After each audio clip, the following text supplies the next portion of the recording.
अस्सलाम वालेकुम स्टूडेंट्स, कैसे मिजाज हैं आप सबके। उम्मीद करता हूं कि आप सब खैरियत से होंगे।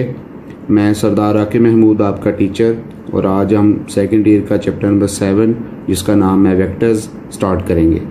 तो वेक्टर्स के बारे में बुनियादी चीज़ें हैं कि एक ऐसी फ़िज़िकल क्वांटिटी है जिसको डिस्क्राइब करने के लिए हमें मैग्नीट्यूड के साथ साथ डायरेक्शन की ज़रूरत होती है। जैसे इसकी एग्जांपल्स हैं, डिस्प्लेसमेंट की बात ले लेंगे, दो पॉइंट्स के दरम्यान जो शॉर्टेस्ट डिस्टेंस होता है। इसके अलावा वेलोसिटी है, एक्सेलरेशन है, और फोर्स, वेट, इसी तरह मोमेंटम और इलेक्ट्रिक एंड मैग्नेटिक फील्ड्स हैं। तो इस तरह बेशुमार इसके एग्जांपल्स हैं।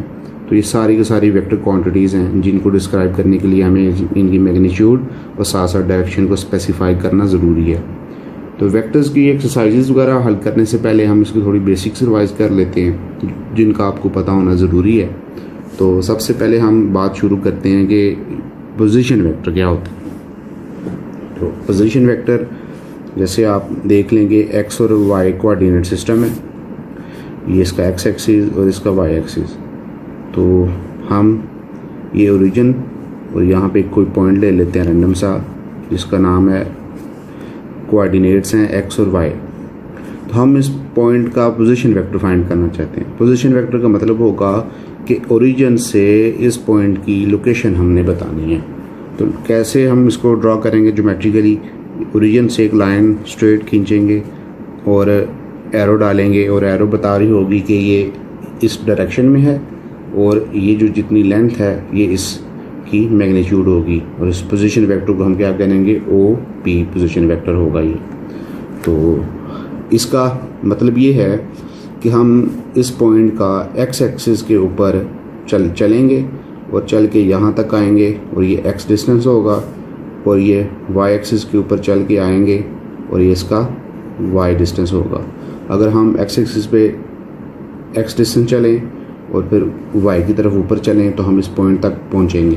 तो इस तरह ये जो एक्स वाई कोऑर्डिनेट्स होते हैं, तो इनका मतलब ये होता है कि एक्स और वाई के ऊपर जितना डिस्टेंस हम चल के इस पॉइंट तक पहुंच सकते हैं वो हमें बताते हैं। इसी तरह इस पोजीशन वेक्टर को एक्स एक्सिस के ऊपर इसकी डायरेक्शन क्या होगी, उसके लिए यूनिट वेक्टर इस्तेमाल होते हैं। यूनिट वेक्टर क्या होंगे, यूनिट वेक्टर होते हैं ऐसे वेक्टर जिनका काम होता है डायरेक्शन बताना, और इनकी मैग्नीट्यूड इटसेल्फ 1 होती है। तो इसलिए इनको यूनिट वेक्टर कहा जाता है। तो जो एक्स एक्सिस के ऊपर यूनिट वेक्टर लिया जाता है उसको आई यूनिट वेक्टर कहते हैं, और जो वाई एक्सिस के ऊपर लिया जाता है उसको जे यूनिट वेक्टर कहते हैं। तो इस पॉइंट को जो हम किसी भी पॉइंट को हम पोजीशन वेक्टर को हम वेक्टर की फॉर्म में लिख सकते हैं। किस तरह, ओ पी पोजीशन वेक्टर मतलब पॉइंट पी का हम क्या करेंगे, ओरिजिन से करना चाहते हैं। तो ओरिजिन के जो पॉइंट्स होते हैं वो होंगे 0 0। तो एक्स में से ये 0 निकाल देंगे, प्लस वाई में से 0 निकाल देंगे और जे साथ लग जाएगा। ओ पी जो पोजीशन वेक्टर है वो मेरे पास बनेगा एक्स आई प्लस वाई जे। इसको सिंप्लीफाई करने के लिए आप देखें तो ये पॉइंट है एक्स वाई। तो इसका जब भी हम पोजीशन वेक्टर लिखेंगे तो पहले के साथ कोऑर्डिनेट के साथ आए और दूसरे कोऑर्डिनेट के साथ हम जे लगा देंगे यूनिट वेक्टर, तो हमारे पास किसी भी पॉइंट का पोजीशन वेक्टर निकल सकता है। और अगर हमारे पास किसी मतलब कि पॉइंट का पोजीशन वेक्टर दिया हो और अगर हम इससे पॉइंट फाइंड करना चाहें तो सिंपली हम आई और जे रिमूव कर देंगे और एक्स कॉमा वाई लिख देंगे, तो हमारे पास वो पॉइंट बन जाएगा। तो इस तरह हम पॉइंट से पोजीशन वेक्टर और पोजीशन वेक्टर से दोबारा पॉइंट में चेंज कर सकते हैं। ये तो बात होगी पोजीशन वेक्टर्स की। अब बात करते हैं कि दो वेक्टर्स को ऐड कैसे किया जाता है। तो आपने पढ़ा होगा वेक्टर्स को ऐड करने के हवाले से भी कि head to tail rule use होता है। तो vector addition by head to tail rule, vector addition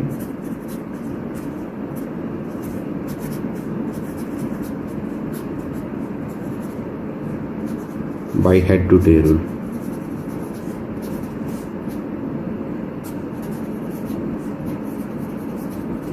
उसके बारे में क्या है, फॉर एग्जांपल हमारे पास एक्स और वाई कोऑर्डिनेट सिस्टम है, ये ओरिजिन है, ये एक्स और ये वाई।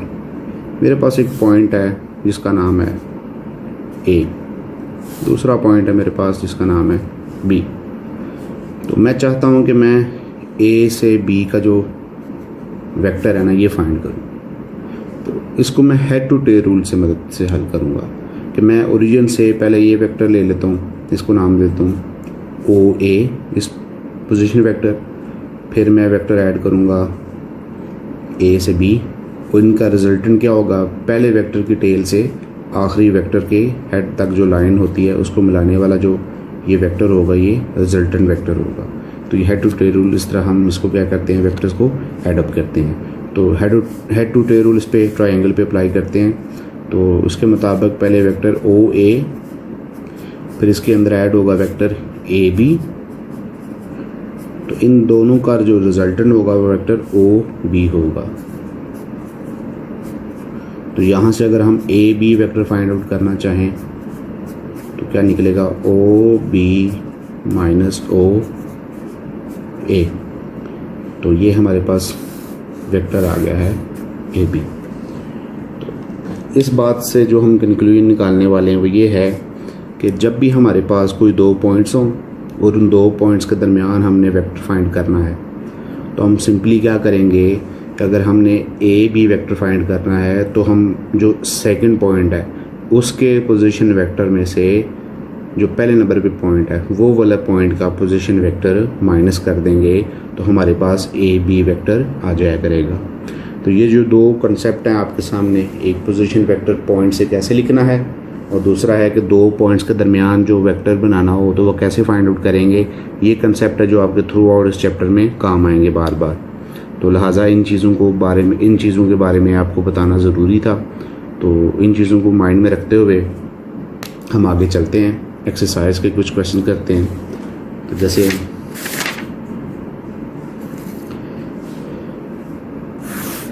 कुछ क्वेश्चन मैं किया करूँगा, कुछ आपको होमवर्क के लिए दे दिया करूँगा।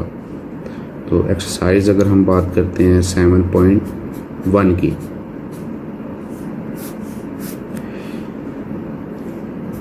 इसके पहले क्वेश्चन का पहला पार्ट है, पॉइंट पी दिया हुआ है हमें 2 3 और क्यू दिया हुआ है पॉइंट 6 एंड -3। तो जो क्वेश्चन है वो ये है कि पी और क्यू वेक्टर फाइंड करना है और इसको स्टैंडर्ड फॉर्म में लिखना है, मतलब कि आई जे की फॉर्म में लिखना है। तो मैं इसको स्टेप बाय स्टेप हल करूँगा। पहले तो ये पॉइंट है मेरे पास, इन पॉइंट्स के मैं पोजीशन वेक्टर्स फाइंड आउट करूँगा। पोजीशन वेक्टर्स का क्या निकलेगा, पी पॉइंट का ओ पी, और कैसे निकालना सीखा था हमने, 2 के साथ आई यूनिट वेक्टर, 3 के साथ जे यूनिट वेक्टर लगेंगे। आप देखें तो मैं नीचे लाइंस लगा रहा हूँ। मैथ्स के अंदर ना यूजली तौर पे जो हैंड राइटिंग लिखते हैं तो उसमें वेक्टर को शो करने के लिए नीचे लाइंस लगा लेते हैं। तो ये कोई ऐसा मसला नहीं। फिज़िक्स के अंदर यूजली तौर पे कैप लगाते हैं ऊपर, मगर मैथ के अंदर को लिखने में तेज़ी से लिखना होता है हमने, तो मैथमेटिशियंस ने नोटेशन जो ईजाद की हुई है वो ये की हुई है कि आई जे के नीचे एक छोटी सी लाइन ड्रा कर देते हैं। इसी तरह हमने O Q unit vector find करना है, मतलब क्यू का। तो ये सॉरी यूनिट वेक्टर मैं गलत बोल गया, हमने पॉइंट क्यू का पोजीशन वेक्टर फाइंड करना है। तो पहले के साथ आए, दूसरे के साथ जे लग गया, तो हमने वेक्टर फाइंड करना है पी क्यू। तो इसका तरीकाकार अभी हमने सीखा था, जो लास्ट वाला पॉइंट है उसके पोजीशन वेक्टर से पहले वाले का पोजीशन वेक्टर माइनस कर देंगे, तो हमारे पास जो पॉइंट बनेगा वो क्या होगा, हमारे पास जो वेक्टर बनेगा वो पी क्यू वेक्टर होगा। तो हम इनकी वैल्यूज़ ऊपर फाइंड की हुई है वो पुट कर दें। क्यू वेक्टर की वैल्यू क्या है, C6I -2J, इसके नीचे मैं लाइन डालना भूल गया था, माइनस, तो इसकी साइन बदल जाएंगे, तो -2I -3J। तो मेरे पास P एंड Q वेक्टर बन जाएगा 4I -5J। तो ये रिक्वायर्ड हमारे पास वेक्टर बन चुका है जो हमने फाइंड करना है। तो आप सबके लिए होमवर्क है। सिमिलरली आपने मुझे अपने तौर पे हल करके दिखाना है। अगर पॉइंट्स क्या बन जाएं 0, 5 और क्यू पॉइंट क्या बन जाए -1, -6, तो आपने मुझे पी क्यू वेक्टर फाइंड करके दिखाना है। तो आप इसको हल करें और मुझे सेंड करें, तो मैं इंशाल्लाह इसको चेक करूँगा। अब क्वेश्चन नंबर 2 करते हैं, जिसमें कंसेप्ट है मैग्नीट्यूड ऑफ ए वेक्टर।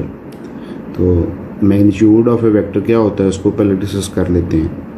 तो आपके सामने लिखा हुआ है मैंने कि अगर एक वेक्टर है u जिसके x और y 2 कंपोनेंट्स हैं ये, तो इसकी मैग्नीट्यूड कैसे फाइंड आउट करेंगे। मैग्नीट्यूड लिखने का तरीकाकार है कि वेक्टर के आगे पीछे 2 लाइंस डाल दें, तो ये इसकी मैग्नीट्यूड लिख ली जाएगी। तो इसके i कंपोनेंट को लेके उसका स्केयर ले लें, प्लस y कंपोनेंट का स्केयर लेके आप लिख दें और इसके ऊपर स्क्वायर रूट डाल दें। ये जो होगा हमें मैग्नीट्यूड देगा। अब इसकी एक एग्जांपल करके देखते हैं हम। एग्जांपल बड़ी आसान सी है, एक क्वेश्चन नंबर 2 है इसका बेसिकली। तो इसकी मैग्नीट्यूड निकालते हैं हम। i कंपोनेंट का स्क्वायर प्लस j कंपोनेंट का स्क्वायर और ऊपर स्क्वायर रूट डाल दें। 4 + 49 और इसकी मैग्नीट्यूड निकल आएगी 53। इसी तरह अगर आप एक और एग्जांपल लेते हैं, इसके जो दूसरा पार्ट है वो मैं आपके लिए एक्सरसाइज छोड़ता हूँ, होमवर्क। ये आपका होमवर्क है, इसका आप मैग्नीट्यूड निकालेंगे। जो क्वेश्चन नंबर 3 है उसका मैं आपको आंसर निकाल के दिखा देता हूँ। मेरे पास एक वेक्टर है 3, -4। तो आपके सामने एक नई चीज़ आ चुकी है। ये क्या है, ये एक वेक्टर नोटेशन है। जैसे आपने देखा होगा कि पॉइंट को लिखने के लिए हम क्या करते हैं, हम अगर 3 - 4 लिखें तो इसका मतलब होगा ये किसी पॉइंट को रिप्रेजेंट कर रहा है XY कोऑर्डिनेट्स में। तो जब अगर किसी 3, y के गिर्द गोल मतलब ये ब्रैकेट्स की बजाय स्क्वायर ब्रैकेट्स आ जाएं, तो हम पॉइंट नहीं, इससे मुराद लेंगे वेक्टर। तो स्क्वायर ब्रैकेट लगाने की वजह भी यही है कि पॉइंट की नोटेशन से वेक्टर की नोटेशन को मुख्तलिफ किया जाए। तो अगर यहाँ पे भी अगर हम ब्रैकेट्स लगाते हैं तो पॉइंट और वेक्टर में डिस्टिंग्विश करना मुश्किल हो जाता। तो इसको हम आसानी के लिए रूटीन वाली नोटेशन में चेंज कर देते हैं, -4j। तो इसका मतलब ये है वेक्टर। तो इसकी मैग्नीट्यूड निकालनी है, वही तरीकाकार होगा। i कंपोनेंट का स्क्वायर माइनस j कंपोनेंट का स्क्वायर इक्वल टू हो जाएगा 9 और 16, ये आ जाएगा 25 और आंसर आ जाएगा आपके पास 5। तो ये आपके सामने मैग्नीट्यूड्स निकल आए। इसी तरह हमारे पास क्वेश्चंस हैं डिफरेंट के। क्वेश्चन नंबर 3 का 3 पार्ट्स हैं, तो इनमें से भी मैं आपके सामने कोई 2 पार्ट्स कर देता हूँ, या सिंपली तीसरे में से एक पार्ट कर देता हूँ। तो बड़े आसान से हैं। पहले मैं वेक्टर्स लिख लेता हूँ। u वेक्टर है 2i - 7j, v वेक्टर है i - 6j और w वेक्टर है मेरे पास -i + j। तो हमने फाइंड जो करने हैं ना, थर्ड पार्ट में फाइंड कर देता हूँ। पहले 2 पार्ट्स आप होमवर्क कीजिएगा। तो थर्ड पार्ट है 1/2 u + 1/2 v + 1/2 w। इसकी हमने वैल्यू फाइंड आउट करनी है। तो इसकी अगर वैल्यू फाइंड आउट करने से पहले देखें तो ये सब में 2 कॉमन आ रहा है, तो मैं 2 कॉमन ना ले लूँ उसमें से, तो इजी हो जाएगा मेरे लिए क्वेश्चन। तो मैंने 2 कॉमन ले लिया।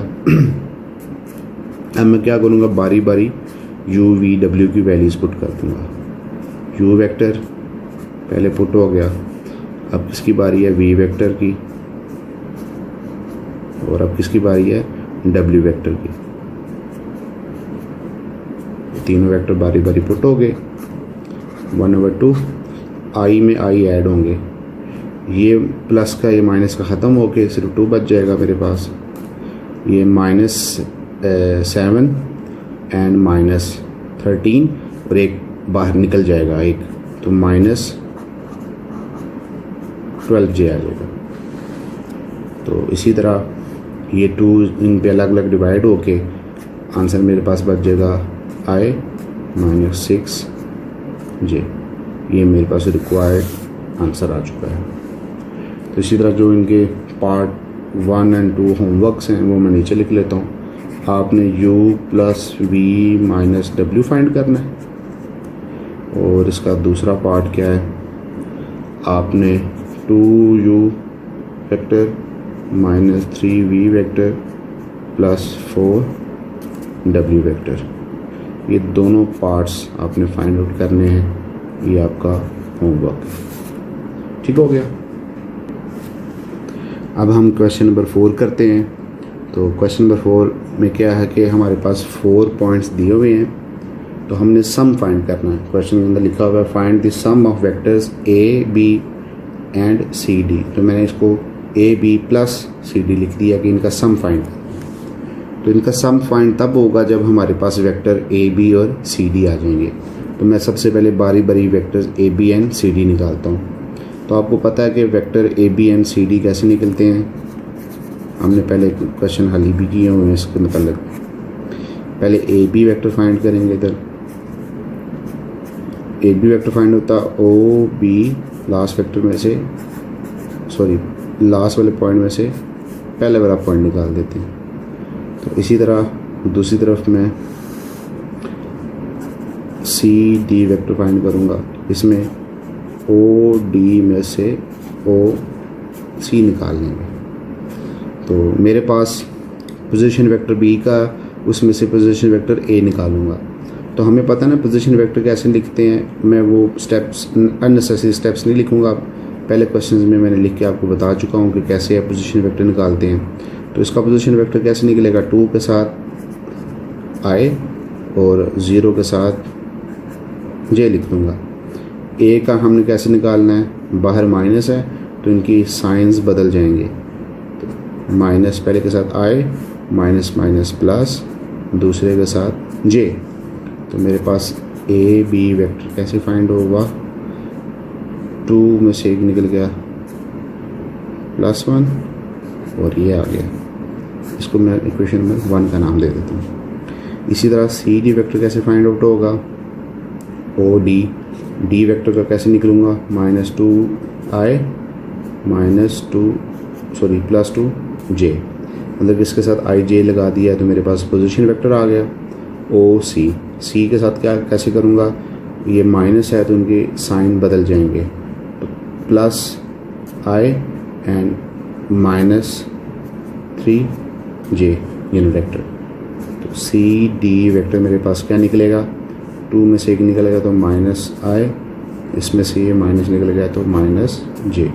इसको क्वेश्चन नंबर 2 कह देता हूँ। तो हमने फाइंड करना है बेसिकली सम। सम करने के लिए मैं क्या करूँगा, adding equation number 1 and equation 2 we get, हमें क्या मिलेगा, लेफ्ट साइड पे वेक्टर्स ऐड हो जाएंगे, a vector plus C D vector. तो इसका i + j, ये दूसरा वेक्टर -j आ गया। तो a b vector plus C D vector क्या आएगा, 0i + 0j, और इसको हम 0 नल वेक्टर भी लिख सकते हैं। ये क्या है, कौन सा वेक्टर है, नल वेक्टर, ठीक हो गया। इसका दूसरा नाम होता है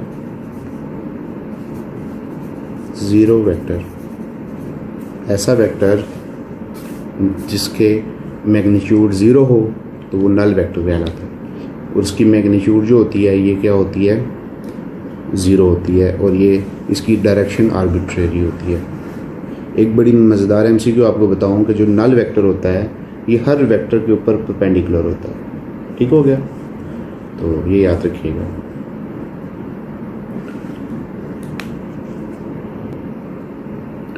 अगला क्वेश्चन है जिसमें हमने वेक्टर फाइंड करना है from point A to origin. तो ये थोड़ा सा टेक्निकल पॉइंट है, इसको थोड़ा गौर से समझिएगा। हमारे पास ये पॉइंट होता है ए, तो हम यूजुअली तौर पे पोजीशन वेक्टर जो फाइंड करते हैं वो इस तरह फाइंड होता है कि ओरिजिन से इस तरफ हम एक वेक्टर लेते हैं। जो रिक्वायर्ड वेक्टर है वो इस तरह है पॉइंट ए टू ओरिजिन, तो हमारा वेक्टर इस तरह का होगा, मतलब इसकी डायरेक्शन ए से ओ की तरफ जाएगी। तो हमने जो वेक्टर फाइंड करना है बेसिकली वो ए ओ वेक्टर फाइंड करना है। तो ये अक्सर बच्चे जो स्टूडेंट्स हैं गलती कर लेते हैं, इसको थोड़ा ध्यान रखना है आपने। तो हमारे पास जो गिवन डाटा वो ये है, ए बी वेक्टर गिवन है और पॉइंट बी गिवन है। तो हम ए बी वेक्टर की डेफिनेशन इस पर अप्लाई करते हैं, वो क्या होती है, ओ बी माइनस ओ ए। तो ओ ए वेक्टर क्या बनेगा मेरे पास, ये उधर चला जाएगा, A B minus O B. ठीक हो गया। तो ओ ए वेक्टर का मतलब है, मैं इसको लिख सकता हूँ ए ओ लिखूँगा तो माइनस साइन ख़त्म हो जाएगा। ठीक है, कैसे ख़त्म हो गया याद रखिएगा। अगर मेरे पास वेक्टर ओ ए दिया हुआ है तो ये इक्वल होगा माइनस ओ ए के, सॉरी माइनस ए ओ वेक्टर के। क्यों? क्योंकि डायरेक्शन बदल जाती है। तो डायरेक्शन बदलने का मतलब है नेगेटिव साइन साथ लगाना।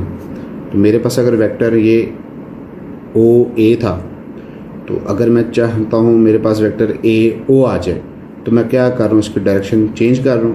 तो डायरेक्शन चेंज करने का मतलब है बाहर क्या साइन लगा रहा हूँ, माइनस साइन लगा रहा हूँ। ठीक हो गया। तो यहाँ पे मैं रीज़न लिख लेता हूँ। मैंने क्या किया है, मैंने ए ओ वेक्टर किसके इक्वल होता है, माइनस ओ ए वेक्टर के। ठीक हो गया। इसका आप समझाने के साथ आपका तल्लक है, इसका क्वेश्चन के साथ कोई तल्लक नहीं, सिर्फ आइडिया समझाना था। तो ये रीज़न आ गया। अब ए ओ जो रिक्वायर्ड वेक्टर था वो फाइंड आउट हो जाएगा। ए बी की वैल्यू हमारे पास गिवन है, ओ बी की वैल्यू भी हमारे पास गिवन है, क्योंकि इसका पोजीशन वेक्टर निकाल सकते हैं। माइनस साइन है तो साइन इसके अंदर जो लामतें चेंज हो जाएंगी। तो ए ओ वेक्टर क्या बनेगा, 4 + 2 6 एंड -7 जे। ये हमारे पास वेक्टर क्या आ गया है, ए ओ। अगला क्वेश्चन करने से पहले हम बात करते हैं यूनिट वेक्टर की। तो a vector whose magnitude is 1 is called a unit vector. Simple सी नाम से ज़ाहिर है कि एक ऐसा वेक्टर जिसकी मैग्नीट्यूड 1 है वो यूनिट वेक्टर होगा। तो एक वेक्टर को हम इस तरह लिख सकते हैं, क्योंकि एक वेक्टर के अंदर दो चीज़ें होती हैं, एक तो उसकी मैग्नीट्यूड होती है, सेकेंडली उसकी डायरेक्शन। तो अगर मैं मैग्नीट्यूड को यूनिट वेक्टर मतलब डायरेक्शन वाले वेक्टर के साथ मल्टीप्लाई करूँ तो मेरे पास जो वेक्टर आता है वो ओरिजिनल वेक्टर आ जाएगा।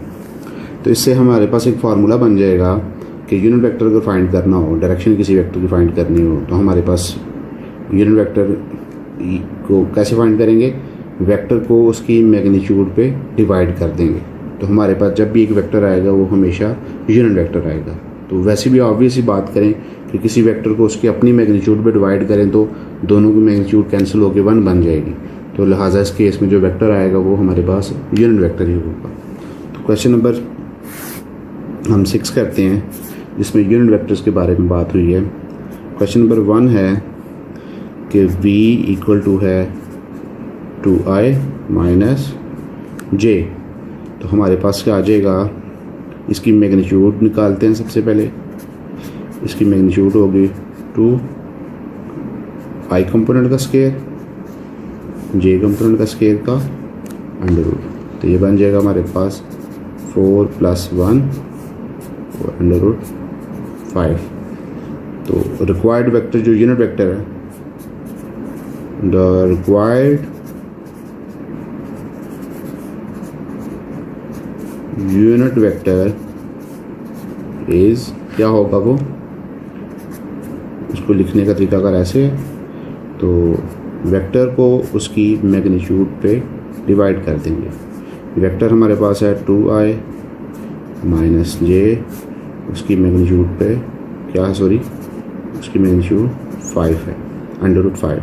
उसको जब डिवाइड करेंगे 2/√5i माइनस 1/√5 जे, ये हमारे पास वेक्टर आ चुका है।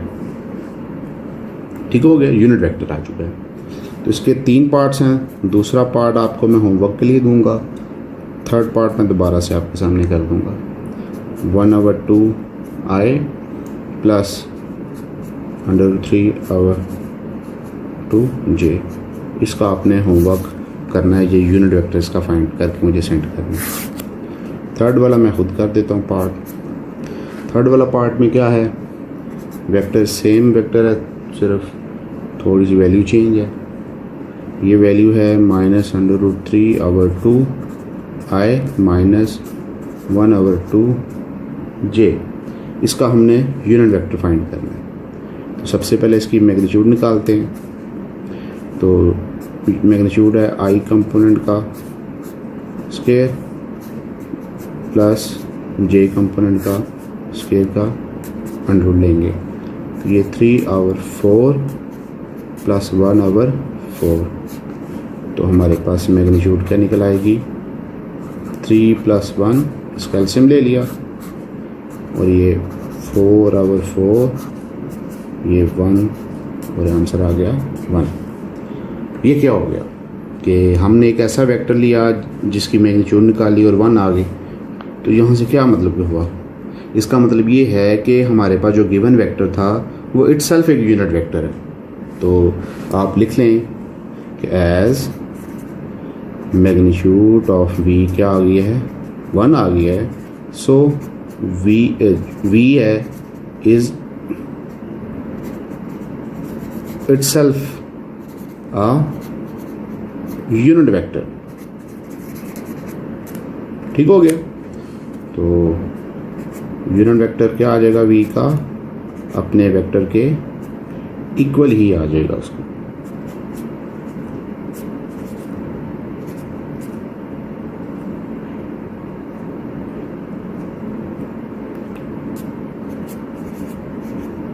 मतलब इसके नीचे अगर लिखना भी चाहें तो उसकी मैग्नीट्यूड 1 पे डिवाइड भी करते हैं तो कोई फ़र्क नहीं पड़ेगा। तो ये हमारे पास क्वेश्चन 6 कंप्लीट हो गए। तो रिमेनिंग क्वेश्चन के साथ अगली वीडियो में इंशाल्लाह आपसे मुलाकात होगी। तब के लिए आप मुझे ये क्वेश्चन है जो व्हाट्सएप कीजिएगा, और कोई क्वेश्चन होंगे तो मुझे आप ग्रुप में पूछ सकते हैं मेरे नंबर पे। तो तब के लिए अल्लाह हाफिज़।